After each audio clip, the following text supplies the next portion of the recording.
आज सोच की आवाज पर हम एक नई कहानी सुनने जा रहे हैं। एक ऐसी कहानी जो बचपन के पसंदीदा कार्टून डोरेमोन से जुड़ी है, लेकिन माहौल बिल्कुल अपना, बिल्कुल घर जैसा, बिल्कुल मुसलमान घर का। ये कहानी सिर्फ देखने के लिए नहीं, बल्कि महसूस करने के लिए है, समझने के लिए है और सीखने के लिए है। सुबह का वक्त था। घर में एक अजीब सी खामोशी थी। फज्र की अजान अभी अभी खत्म हुई थी। नोबिता अपनी नमाज लपेटकर एक कोने में रख रहा था। अम्मी किचन में चाय और नाश्ता तैयार कर रही थी। अब्बू कुरान शरीफ पढ़ रहे थे। शिजुका अपनी अम्मी के साथ बैठकर तस्बीह कर रही थी। घर का माहौल सुकून से भरा हुआ था। जेज हर चीज अपनी जगह पर ठीक थी। तभी डोरेमोन अपनी पॉकेट के साथ कमरे में आया। उसके चेहरे पर हमेशा वाली मुस्कान थी, लेकिन आज आंखों में थोड़ा सोच था। उसने नोबिता से कहा, आज मैं तुम्हें सिर्फ गैजेट नहीं, एक जिम्मेदारी देना चाहता हूँ। नोबिता हैरान हुआ। उसने पहली बार डोरेमोन को इतना सीरियस देखा था। स्कूल का वक्त हुआ। सब बच्चे तैयार होकर निकले। जियन और सुनियो भी आए। आज स्कूल में एक स्पेशल अनाउंसमेंट हुई थी। टीचर ने कहा था कि हर बच्चा अपने घर की वैल्यूज पर एक छोटी सी प्रेजेंटेशन करेगा। नोबिता घबरा गया। उससे लगा वो कुछ भी अच्छा नहीं बोल पाएगा। उसके दिल में डर ए गया।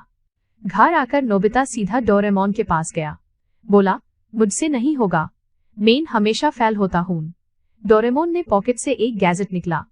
उस गैजेट का नाम था सच दिखाने वाला चश्मा। डोरेमोन ने कहा, यह गैजेट दुनिया को नहीं, तुम्हारे दिल को दिखाता है। नोबिता ने चश्मा पहना। अचानक उसने देखा कि उसके घर के हर काम में इबादत छुपी हुई है।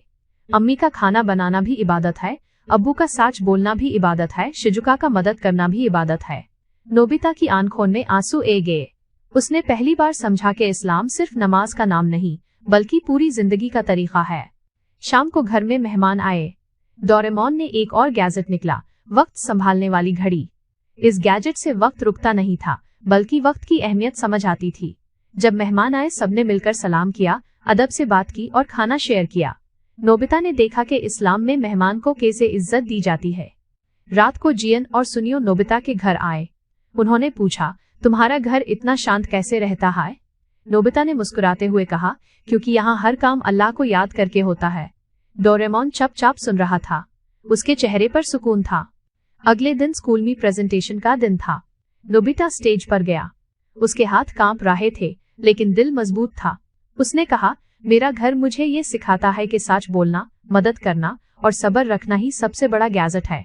पूरा क्लास चुप हो गया। टीचर की आंखों में खुशी थी। स्कूल के बाद डोरेमोन ने एक आखिरी गैजेट निकला। उसका नाम था याद दिलाने वाला दिल। डोरेमोन ने कहा, इस गैजेट की जरूरत तब पड़ती है जब इंसान भूलने लगता है। नोबिता ने पूछा, क्या ये हमेशा चलेगा? डोरेमोन ने जवाब दिया, जब तक नियत साफ है तब तक। रात को सोने से पहले नोबिता ने दुआ की। उसने कहा, अल्लाह, मुझे अच्छा इंसान बनाना। डोरेमोन चुपचाप खिड़की के पास बैठा चांद को देख रहा था। उसने सोचा, टेक्नोलॉजी सिर्फ मदद कर सकती है, इंसान बनाना अल्लाह का काम है। इस कहानी का सबक ये है कि गैजेट से ज्यादा पावरफुल होती है नियत। इस्लाम ह्यूमेन सिखाता है कि घर, स्कूल, दोस्ती और जिंदगी हर जगह अदब और ईमान जरूरी है। डोरेमोन के गैजेट सिर्फ टूल्स, द असल मैजिक तो एक मुसलमान घर का माहौल था। अगर आपको ये कहानी पसंद आई हो, अगर आपने इसमें अपना घर, अपनी जिंदगी या अपनी सोच देखी हो, तो सोच की आवाज को सब्सक्राइब जरूर करें, क्योंकि यहाँ कहानी सिर्फ सुनाई नहीं जाती, महसूस कराई जाती है।